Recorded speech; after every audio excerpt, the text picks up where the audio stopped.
Obstacles या फिर obstructions.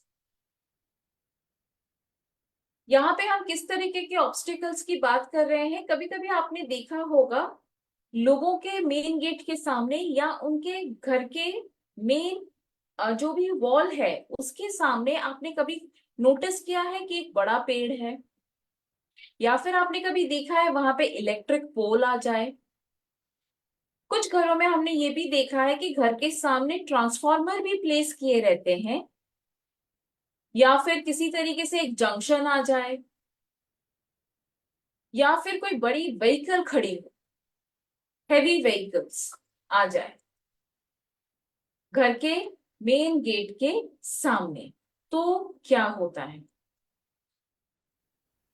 This is a common scenario. अगर हम इंडिया की बात करें तो अक्सर ये देखा गया है कि मोस्टली जो इनके इंडिपेंडेंट हाउसेस हैं उनके यहाँ पे देखा गया कि उनके घरों के सामने अक्सर electric pole is very very common, और साथ में बड़े बड़े पेड़ अगर घर के सामने आते हैं, इनफैक्ट मेन गेट के ठीक सामने आ जाते हैं। इस तरीके के सीक्वेंसेस, इस तरीके के, ये बहुत ही कॉमन सिनेरियो है कि घर के सामने इलेक्ट्रिक पोल का आ जाना या फिर घर के सामने एक बहुत बड़े पेड़ का आ जाना। तो यहाँ पे हम क्या बताने की कोशिश कर रहे हैं, जो वास्तु है that's an architecture of science. तो वहां पे होता क्या है, आपको अपने घर का कंस्ट्रक्शन इस तरीके से बनाना है that there is a flow of energy. By energy there is a flow of air. अगर आपके घर में एनर्जी अच्छे से आगे अच्छे से निकल सकती है, तभी आपके घर में फ्रेशनेस रहती है। अगर आपके घर के मेन गेट के सामने इलेक्ट्रिक पोल या ट्रीज आ जाए, तो वो कहीं ना कहीं आपके पॉजिटिविटी को रोक देती है। तो अगर इस तरीके के सिचुएशंस को आप फेस करते हैं, तो आप उन्हें अवॉइड करें।